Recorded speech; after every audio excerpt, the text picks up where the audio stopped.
আলহাজ M Hannan সাহেবের পক্ষ থেকে আমরা আন্দোলন সংগ্রাম চালিয়ে যাব যতক্ষণ পর্যন্ত আলহাজ এম হান্নান সাহেব নমিনেশন না পাবে। বাংলাদেশ জাতীয়তাবাদী দলের ধানের শীষ প্রতীক নিয়ে আলহাজ এম হান্নান সাহেব যেন মনোনয়ন পায়, সেই প্রত্যাশা নিয়ে আমাদের তারুণ্যের অহংকার তারেক রহমানের প্রতি আহ্বান।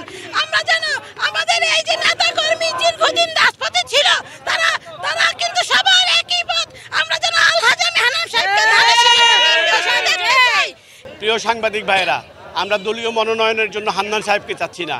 আমরা চাচ্ছি ফরিদগঞ্জের গণমানুষের একজন নেতা যিনি সবচেয়ে জনপ্রিয়, আমরা তাকে ফরিদগঞ্জের নেতা নির্বাচিত করা হোক, তাকে ধানের শীষের মনোনয়ন দিয়ে সংসদে পাঠানো হোক। এর পেছনে অন্যতম কারণ এই মানুষটি মানবিক মানুষ হিসেবে ফরিদগঞ্জে ওনার কার্যক্রম শুরু করে আজকে উনি রাজনৈতিক নেতায় পরিণত হয়েছেন জনগণের ভালোবাসায়। আমার বিশ্বাস যদি ফরিদগঞ্জের প্রকৃত জনমত জরিপের ভিত্তিতে ফরিদগঞ্জে কাউকে মনোনয়ন দেওয়া হয় তাহলে আলহাজ এম হান্নান সাহেব ব্যতিরেকে অন্য কেউ নেই।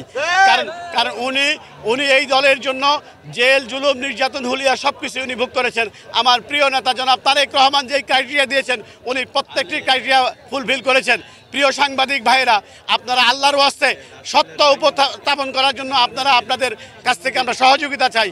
2026 সালের নির্বাচন আমাদের ফরিদগঞ্জের মাটি মানুষের নেতা আলহাজ এম হান্নান সাহেব আমরা নিশ্চিত, যেহেতু জনজরিপের মাধ্যমে বিভিন্ন জরিপের মাধ্যমে উনি অনেক এগিয়ে আছে।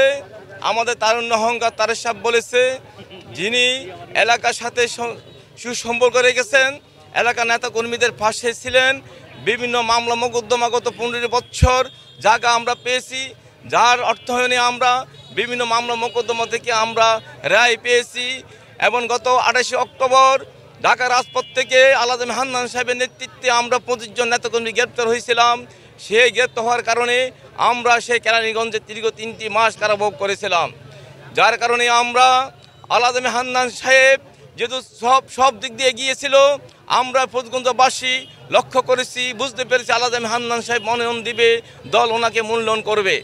আমরা গতকাল দেখতে পেলাম ওনাকে না অমূল্যায়ন করেছে এবং যিনি বঙ্গবন্ধু সমাজ কল্যাণ পরিষদের আজীবন সদস্য নম্বর 141 নম্বর সদস্য, উনি 2006 সালে একবার আম মার্কা নির্বাচন করেছে, দলের শৃঙ্খলা ভঙ্গ করেছে। পরবর্তীতে 2008 সালে উনি দলের শৃঙ্খলা ভঙ্গ করে অবৈধভাবে এমপি হয়েছে।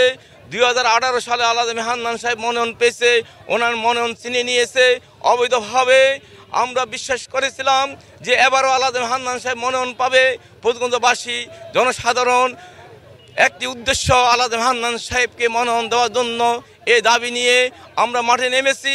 যতক্ষণ পর্যন্ত আলহাজ এম হান্নান সাহেব মনোনয়ন কনফার্ম না করা হবে ততদিন পর্যন্ত আমরা রাজপথ থেকে চলে যাব না, আমরা রাজপথ থেকে আন্দোলন চালিয়ে যাব।